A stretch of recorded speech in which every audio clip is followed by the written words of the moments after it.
grew up in Fairfield, California, which is a small town between Sacramento and San Francisco in Northern California. My parents were both immigrants from Mexico. My dad did construction and my mom worked at a lot of factory plants. My inspirations for comedy actually started when I was 8 years old. I was sneaking down to watch some softcore porn on the, it was scrambled on the screen. And then there was a free showing of one of the premium channels, but they didn't have the soft porn on there. I was mad. I was a little, and so instead of what I wanted to watch, there was Bill Cosby performing a special called Himself, and that was the moment that I saw. I was like, I didn't know that this art existed, stand-up comedy. I just saw the guy from the Cosby Show, and it was hilarious. It was the funniest thing I ever seen, and I was like, why doesn't he just do this instead of the Cosby Show? I didn't know that's what he really mainly did. I knew I always, even if I wasn't to become a comedian, because that wasn't really a reality yet to me, I knew that I always have stand-up in my life. Because I believe when you have a calling, your calling will keep calling you until you answer it. But also, if you don't answer it, that calling, instead of being a calling, will actually turn into a taunt. Instead of, this is what you could be doing, it'll be, this is what you could have done.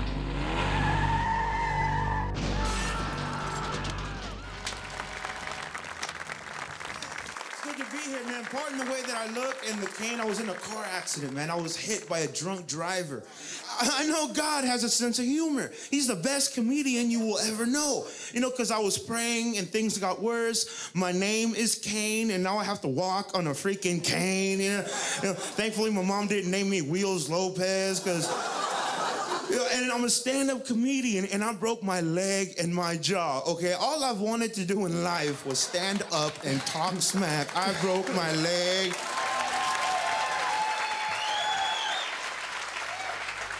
So here we are, Laurel Canyon and Van Nuys. This is where it all happened.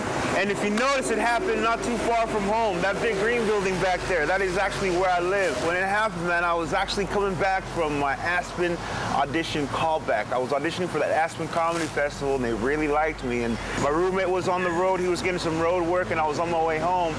I was on the phone with him, telling him how great the auditions went. He's telling me what's going on in his world, and so I'm on the phone with him, and it's like 3 in the morning, and he's telling me about the Aspen audition. Then all of a sudden, I don't even hear, I don't hear none of that. All I hear is, ow! And he starts screaming. He's just screaming. I'm like, dang, is he messing with me? Is he joking? And I'm like, Cain, Cain, Cain. And then I hear fire crackling in the background. And then I hear these people saying, dude, get out the car, it's gonna blow. And he's like, I think my leg is broken. And at this point, I'm like, dang, this is serious. Then the phone goes dead. And he hit me, I'm trapped in my car. I couldn't get out. I pick up my leg and only half my thigh comes up. The rest is dangling. Yeah, now that will ruin your high. You know what I'm saying? I was hit really hard. I mean, my jaw was broken, my leg was broken, my car caught on fire. It spun a bunch of times into the intersection, onto oncoming traffic. Everyone else had stopped. I was yelling for help, my windows were up, and I couldn't really roll them down, and I'm pounding on the doors. People were yelling, get out, it's gonna blow, it's gonna blow. And I'm like, I can't get out. These guys, they pry the doors open, they pull me out, and I feel my leg, and the pant leg is on fire. Now these guys have to beat down my broken leg, and I can't tell them to stop. I gotta take it like a man. And then they start dragging me away, and I forgot how heavy it was, because 5 feet later, dude, let's take a break. They actually wound up taking me to one hospital that wouldn't even take me in. I didn't have insurance at the time. So they took me to the ghetto's, poorest, crappiest hospital that they can find. It's where they take everybody who doesn't have insurance, and the reason they take them is because there's no real doctors there. It's all medical students doing their residences there. And, people have always said, oh, I'd never get a beauty school haircut. Well, I woke up with a medical school operation. And as we were crossing the street on the green light, he stopped. I kept going, because he saw the drunk driver coming. I didn't. And I kept going, and that's when the drunk driver T-boned me. I had gotten a phone call from his cousin that he had been in a car accident and that his leg was broken and that he was fine. I think it was a real shock because when I walked into the hospital, you know, I thought, well, thank God he's alive and he just has this broken leg. And when I went to the hospital, he was actually in intensive care and he couldn't talk because it was just so much more than a broken leg. When I saw the car, he's not supposed to be here. He's not. The car was completely smashed in, the whole right side of the car. There's no way that he's supposed to survive this, and he survived it, and it was a miracle. A miracle. I was finally like recovering after the accident. I was actually able to walk on my own 2 feet for like a good 2 weeks. It was like, it felt really good.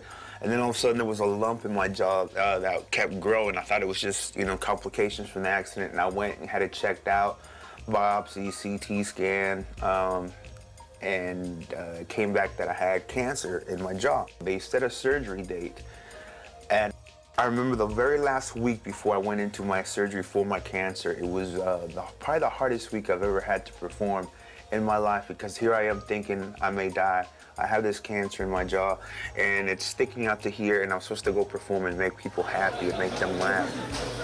Like, the last thing I did was really messed up, you know, because my girl bought me this novelty condom. This condom is supposed to make a guy last longer, and the way that it does it is on the inside of the condom, there's a jelly that makes the guy's penis go numb, so he can just go all night long and not feel a thing. Well, that sucks, all right? That is not fair. They were supposed to cut my jaw open, pull out my jaw with the tumor, with the cancer, and throw it away.